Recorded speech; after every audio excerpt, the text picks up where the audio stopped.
স্বামী যুদ্ধ করতে যাচ্ছে, যুদ্ধে তাকে পাঠিয়ে দিচ্ছে একটা সামান্য পারিজাত ফুলের জন্য, এমনকি নিজেও যুদ্ধ দেখতে যাচ্ছে। কিরকম স্ত্রী দেখুন, কিরকম নারী, নারী কিরকম হয় দেখুন মা।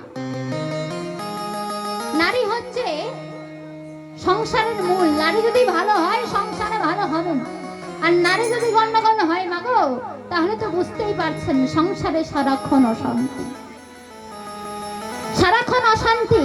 তাই বলছে ও নারী একবারে যদি স্বর্গে তোলে, ও নারী একবারে যদি স্বর্গে তোলে, আবার পরে পাতালে পাঠায়। নারীর মন বোঝা বড় দায় রে মন, নারীর মন বোঝা বড় দায় রে মন, নারীর মন বোঝা বড় দায়। ও নারী একবারে যদি স্বর্গে তোলে,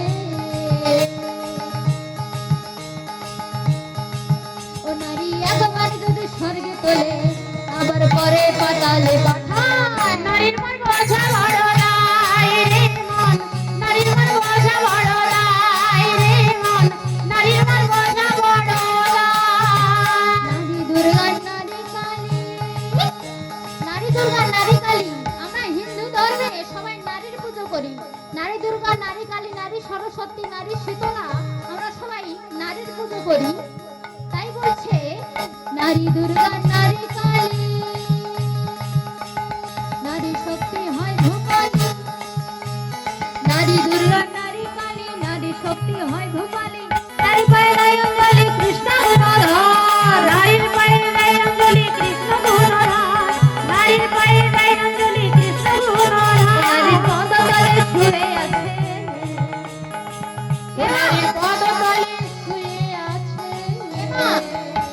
ভগবান শ্রীকৃষ্ণ। তিনি রাধারানীর চরণ মাথায় নিয়েছেন। আর একজন দেবতা আছে যিনি সর্বক্ষণ নারীর পদতলে শুয়ে থাকে। কে মা? মহাকাল। মহাকাল শুয়ে থাকে, আর মা কালী তার উপরে দাঁড়িয়ে থাকে। তাহলে আপনারা বলবেন মা কালী যদি তার স্বামীর উপরে দাঁড়িয়ে থাকতে পারে, তাহলে আমরা কীর্তন শেষ হয়ে গেলে বাড়িতে যে একটু চেষ্টা করে দেখব। জয় রাধে। তাই বলছে নারী দুর্গা নারী কালী, নারী শক্তি হয় ভূপালী। নারী দুর্গা নারী কালী, নারী শক্তি হয় ভূপালী। নারী পায়ে দেয় অঞ্জলি কৃষ্ণ গুণধর, নারীর পায়ে দেয় অঞ্জলি কৃষ্ণ গুণধর, নারীর পায়ে দেয় অঞ্জলি কৃষ্ণ গুণধর। ও নারীর পদতলে শুয়ে আছে, ও নারীর পদতলে শুয়ে আছে, ও নারীর পদতলে শুয়ে আছে। ও মা স্বয়ং ভোলা মহেশ্বর। নারীর মন বোঝা বড় দায় রে মন, নারীর মন বোঝা বড় দায় রে মন, নারীর মন বোঝা বড় দায় রে মন, নারীর মন,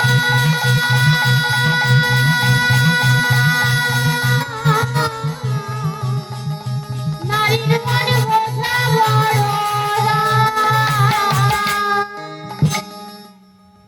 তাই কিরকম স্ত্রী দেখুন, তার স্বামীকে যুদ্ধে পাঠিয়ে দিচ্ছে।